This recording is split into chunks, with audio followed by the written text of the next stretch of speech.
RSS പിറന്നു വീണ നിമിഷം ലോകത്തിന്റെ നാനാഭാഗങ്ങളിൽ വിവിധ സംഘടനകൾ പിറന്നു വീണിട്ടുണ്ട്. പക്ഷേ ആ സംഘടനകൾക്കൊന്നും ഒരു നൂറ്റാണ്ട് കാലം അതിജീവിക്കാൻ കഴിഞ്ഞിട്ടില്ല. സംബന്ധിച്ച് നോക്കൂ, RSS-ൽ 40 ലക്ഷം അംഗങ്ങളാണുള്ളത്.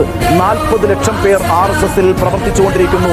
നിങ്ങൾക്കറിയാമോ, ഇന്നിപ്പോൾ പത്രവാർത്തകളിലും മാധ്യമങ്ങളിലുമൊക്കെ നമ്മൾ നിരന്തരം വായിച്ചുകൊണ്ടിരിക്കുന്ന ഖത്തർ എന്ന് പറയുന്ന രാജ്യത്തിന്റെ പോപ്പുലേഷൻ എന്ന് പറയുന്നത് കേവലം 32 ലക്ഷം മാത്രമാണ്. ഒട്ടേറെ മലയാളികൾ ജോലി ചെയ്ത് ജീവിക്കുന്ന ബഹ്റൈൻ്റെ പോപ്പുലേഷൻ എന്ന് പറയുന്നത്, ജനസംഖ്യ എന്ന് പറയുന്നത് കേവലം 17-18 ലക്ഷം പേർ മാത്രമാണ്. അങ്ങനെ ഇരിക്കുമ്പോഴാണ് RSS-ൽ 40 ലക്ഷം പേർ പ്രവർത്തിച്ചുകൊണ്ടിരിക്കുന്നു എന്ന് പറയുന്നത്. RSS ഒരു രാഷ്ട്രീയ സംഘടനയല്ല, ഒരു സന്നദ്ധ സംഘടനയാണ്. ആ അർത്ഥത്തിൽ ഖത്തറിനേക്കാളും ബഹ്റൈനേക്കാളും ഒരു വലിയ രാജ്യമാണ് RSS. ആ RSS-ന് ഇന്ന് ഇന്ത്യയിലെമ്പാടുമായി 83,000-ഓളം ശാഖകളുണ്ട്. വലിയ പൊതുമേഖലാ ബാങ്ക് എന്ന് പറയുന്നത് സ്റ്റേറ്റ് ബാങ്ക് ഓഫ് ഇന്ത്യയാണ്. 50 കോടി മനുഷ്യരുടെ സേവനം നടത്തുന്ന ദാതാവാണ് സ്റ്റേറ്റ് ബാങ്ക് ഓഫ് ഇന്ത്യ എന്ന് പറയുന്നത്. ആ SBIക്ക് രാജ്യത്താകമാനം 22,500 ബ്രാഞ്ചുകൾ മാത്രമാണുള്ളത്. അപ്പോൾ RSS-ന്റെ ഒരു വിന്യാസം എത്ര വലുതാണ് എന്ന് നിങ്ങൾ നോക്കൂ.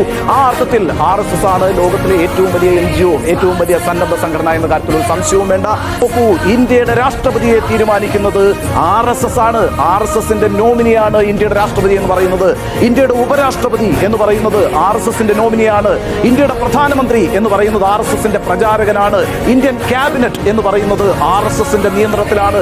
ഇന്ത്യയിൽ 28 സംസ്ഥാനങ്ങളുണ്ട്. ആ 28 സംസ്ഥാനങ്ങളിൽ 19 സംസ്ഥാനങ്ങളും ഭരിച്ചുകൊണ്ടിരിക്കുന്നത് BJP-യോ BJP-യുടെ സഖ്യകക്ഷികളോ BJP-യുടെ സഖ്യകക്ഷി ഭരണമോ ആണ്. ആ അർത്ഥത്തിൽ ഇന്ത്യ മുഴുവൻ വ്യാപിച്ചു കിടക്കുന്ന വിധത്തിൽ ഇന്ത്യയെ മുഴുവൻ പിടിച്ചടക്കി നിയന്ത്രിച്ചുകൊണ്ടിരിക്കുന്ന ഒരു സന്നദ്ധ സംഘടനയാണ് RSS.